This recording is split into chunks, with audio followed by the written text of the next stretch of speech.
I saw your interview with Frontalot. That was good. Well, thank you, sir. You guys are both very different examples of the new era of hip-hop culture. Absolutely. Absolutely.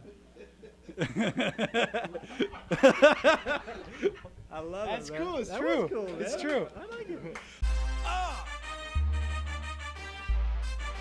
I am the hard hitter, quick witter, rhyme spitter.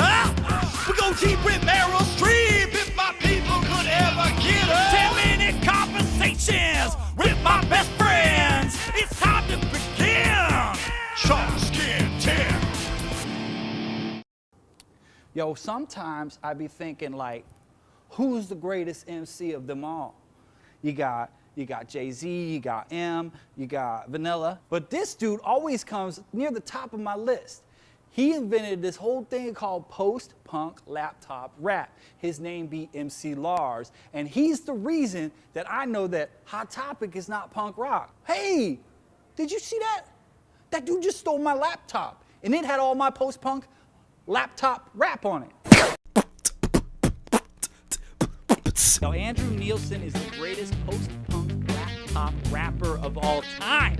As far as I know, he's the only one. Mosh pits are just as common at his shows as iPhones. He also coined a term for his entire generation, my generation. MC Lars, creep up to this mark. Chalkskin, what's up? Okay, so which came first, the laptop or the microphone?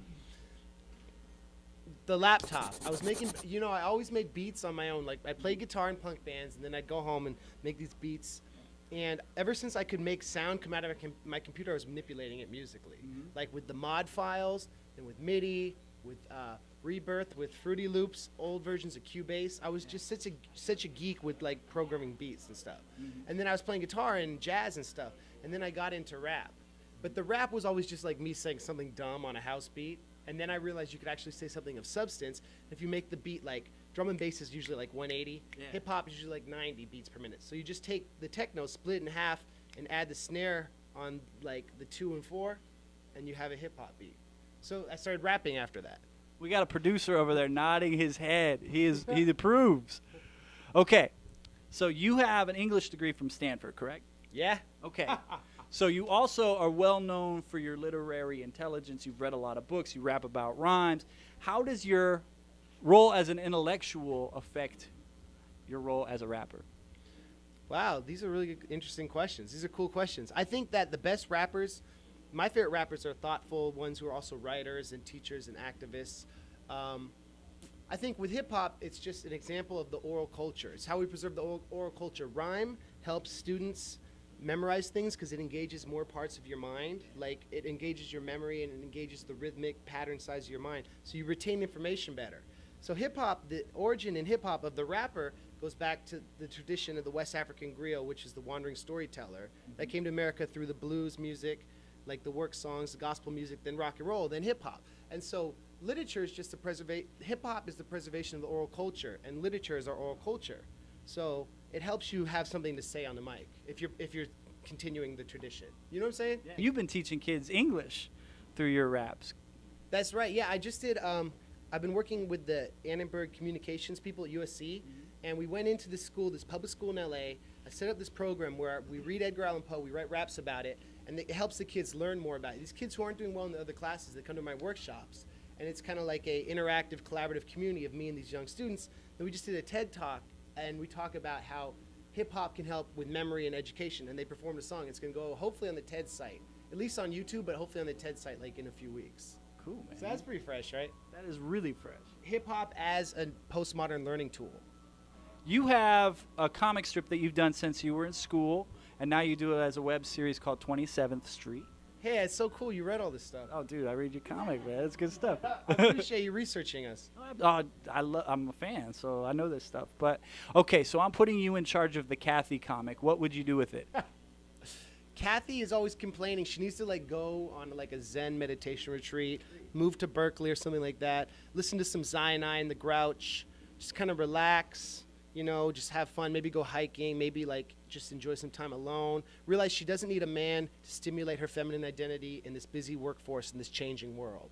She can be a sexual, strong woman without being paranoid and histrionic and in a deep, weird relationship with her mother that makes her self-destructive. That was awesome. Right. That was awesome. Recently, you did a pie chart that outlined your income. It showed that most of your income comes from merchandise and from doing shows, and hardly any of it comes from album sales. So exactly how much do you regret download this song now? Well, that's a good question because, no, that's a great question. I think the small percentage of album sales will always be small in this changing economy, and it stimulates the rest of the pie chart. So with the new media economics, you have to give your stuff away for years and actively tell people to not pay for your music, so then they'll come, it will get exposure on blogs if it's good and stuff like that. So I feel like the music as a service instead of a product economic model was one that I got behind in 2005 that's kind of been manifested in things like Spotify and all the streaming services, the cloud model of music distribution. So that's why that number's a small percentage. So I kind of am proud of that song because it was ahead of the whole SOPA debate stuff, and it became relevant again. But I wish that chart, I don't make much money, but I'm able to sustain myself. If that part of the chart expanded, I'm sure the rest would shrink because less people would care about what I'm doing. Right. So my advice to young artists is give it away, make it really good, and don't be too protective of it. And on Bandcamp, do it for donation, or free. That's what I do for all my old stuff. Yeah. You can pay whatever, you can get it for free if you want, as long as you come to the show and support the community. You know what I'm saying? Yeah, that's a good answer, man. I like that. Cool. Okay, so I think probably your biggest hit of all time is Hot Topic is Not Punk Rock. I think that's pretty accurate. Now that puts you as an expert of being able to tell what retail chains are and are not of different genres of music. So, Fitch. It's not gutter punk. That's good. Excellent. Okay, Walmart. It's not pro-working class music. Okay, cool. Dunkin' Donuts. It's not dubstep. So you really are into philosophy. Okay, so I have a philosophical question that I've been trying to wrap my brain around for a long time. One of the secrets of the universe. I'm hoping you can unlock it for me. Yo, why can't I sneeze and yawn at the same time? It's physically impossible because you have air going out and air going in. You yawn as a reflex, like your body's like, I need more oxygen. So you're like, okay, and it helps stimulate you. You're sneezing, you're like getting some crap out of your nose. So you can't do both at the same time because they both serve different biological. You have a rap about being a camp counselor. Yeah. Okay. Your name comes from a Ben Stiller movie. That's a great connection. I never thought of that. About camp counselor. Okay. So Ernest Goes to Camp, was that like an opus of an underrated genius, or was that a snub by the Academy of Motion Pictures and Science? I think that's the best Ernest movie. It is. Yeah, definitely. It's the most iconic, fun movie. And he'd be a good counselor. Not very responsible, but a lot of fun. You worked at camp, though, right? I did, yeah. I worked at summer camps in college, teaching kindergartners how to swim and stuff like that, and like working with like fifth graders and teaching, like doing rap workshops and stuff. It was up in Lake Tahoe. That was great. But then the next summer I went on tour, so I couldn't do both. I had to stop, but it was fun. I know what you mean, man. I was a camp counselor, too. You were? So, yeah, so shout out on that one, man. I love that. Okay, who would win in a rap battle? Edgar Allan Poe, Herman Melville, or William Shakespeare? Probably William Shakespeare, the man, if you consolidated him into one true historical identity. But if you look at their technical, like their all their books, Edgar Allan Poe would win because he's more focused on sound and rhythm and meter and the cadence and the flow. He really believed that the power, the magic of rhyming words is what gave poetry their life. So he would be a better freestyler, but Shakespeare had better stories. So I feel like Poe would be more technical. Shakespeare would have better content. But what would you be doing if you weren't a rapper? I'd probably be a psychologist. I was majoring in psychology, and art therapy is awesome. Working with kids to help get through through art. Mm-hmm. That's what I want to do. Be a therapist, and then write songs. But I feel like music is another form of therapy. So when you're on stage and connecting with people and creating music, that's therapy in another way. I went to school less. Yeah. Last question. What is the future for Nerdcore? Great production. In the past few years, I've really been actually impressed by the genre and the diversification and the live shows and the creativity.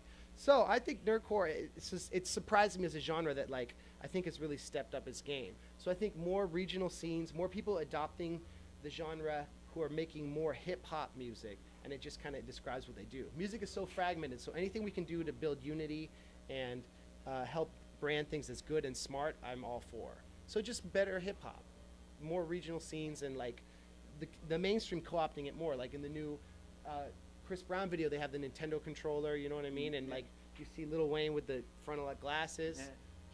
Frontalot started all that, you know, in rap. So the hipster co-opting nerdcore. We hugging? This is a good memory. Now we gotta do a rap. Let's do a rap. You just licked my earlobe. Let's do a rap. Let's do a rap. Chalkskin. Yo, that was a cool video, right? So do me a favor. Hit like, hit share, hit subscribe. Not at the same time, because your computer will explode. It's an election year. There's lots of very important issues that we're all looking at, right? We got abortion, we got healthcare, we got the economy, we got war, right? Okay, in this time of strife, should we make a Green Lantern 2? I never saw the first one. Was it bad? It was terrible. I should see the first one, but probably not. There's a lot going on. I heard the new Spider-Man is not Don't see in 3D. Nothing stopping me from trying. You heard it here first. When I'm dying, trying to find my board of directors, crying in my Benjamins, left my gold records. You can find my Grammys, got them on eBay. Can't wait till Friday, give me my payday. Payday, give me that payday. Can't wait till Friday, it's too far away. Give me that money, 'cause it's always sunny when you got the money. All right, so post-punk. That interview was so cool. I think I'm gonna rap about it. Click here. Check out the rap. It's so dope.